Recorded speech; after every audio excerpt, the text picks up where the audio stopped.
hear from our keynote speaker this evening, it's important that we take the opportunity to hear the memories of a survivor who has lived in Hong Kong for many years and who bears witness to the events that are being commemorated here tonight. Our own Hong Kong Jewish community member, Sylvain Gilbert.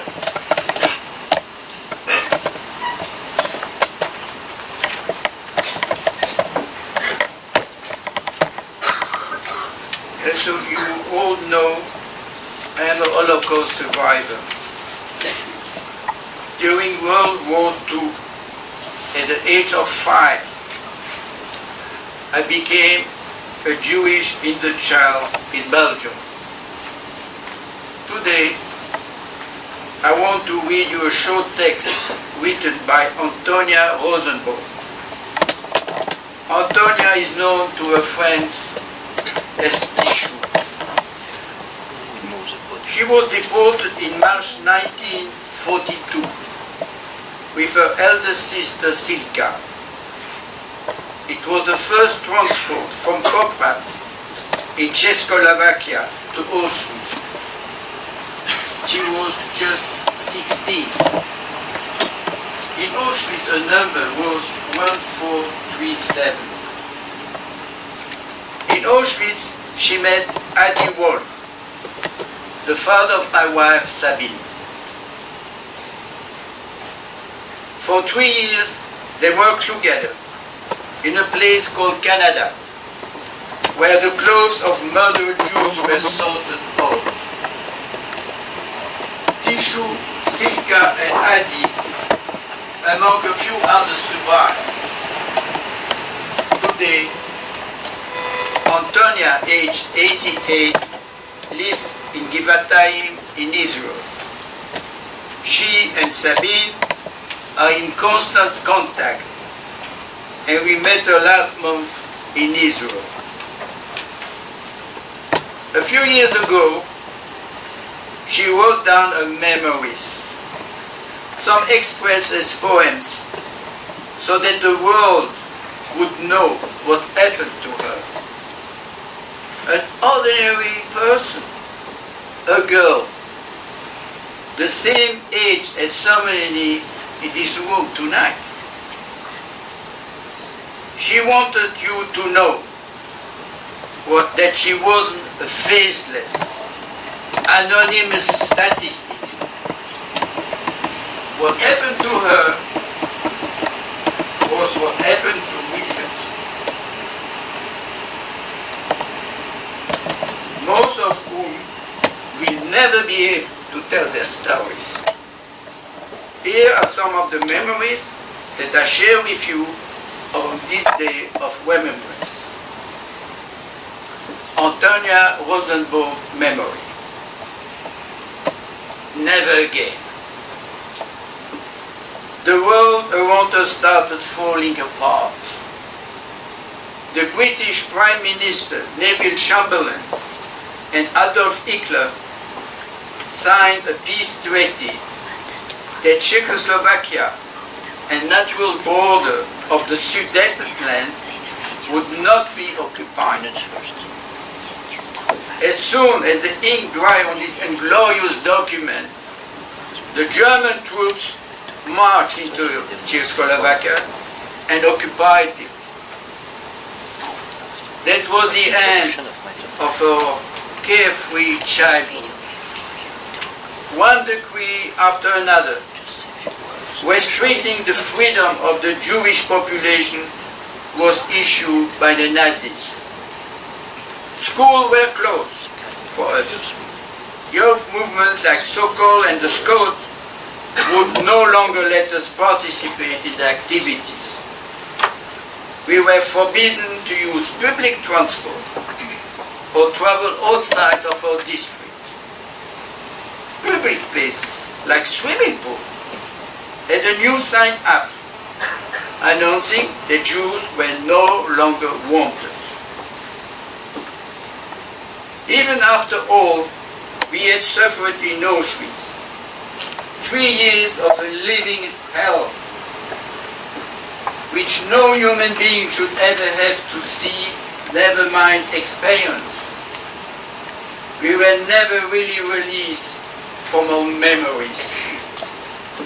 And even when we returned, our suffering was not to end.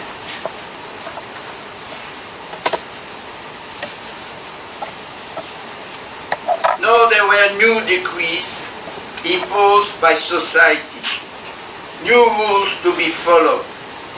In these 3 short poems, Tissue puts into words the emotion and personal conflict of a Holocaust witness who survived. Return.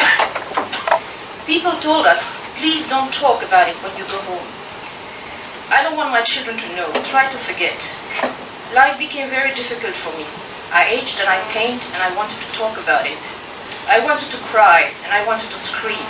And I wanted to be comforted and to be hugged and to be understood. Instead, I was told to be silent and to forget.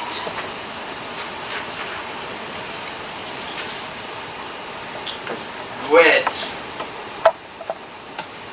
Once bread was the very substance of my life. A small piece of black bread.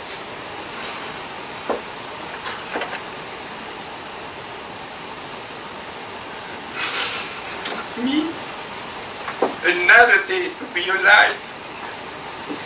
When one is hungry, hunger is desperation.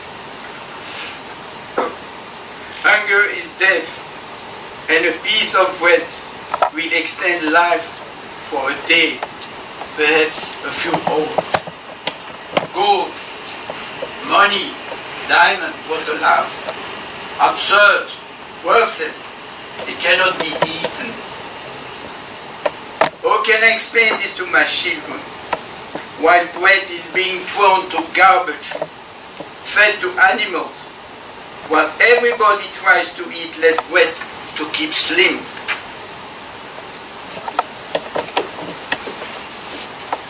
The dream.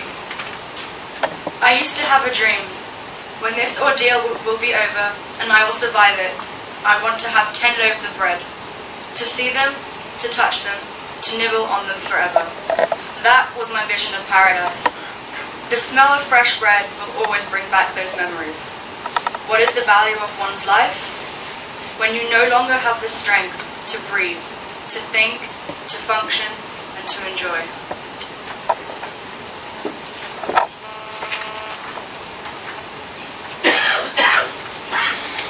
Tissue told me a few weeks ago that during all this time spent in Auschwitz, nobody, I repeat, nobody ever cried. Adi, Sabine's father, told her that he had reason to return to Brussels to find his wife and maybe his parents. Tissue knew that there will be no family left for her to return to, nowhere to go.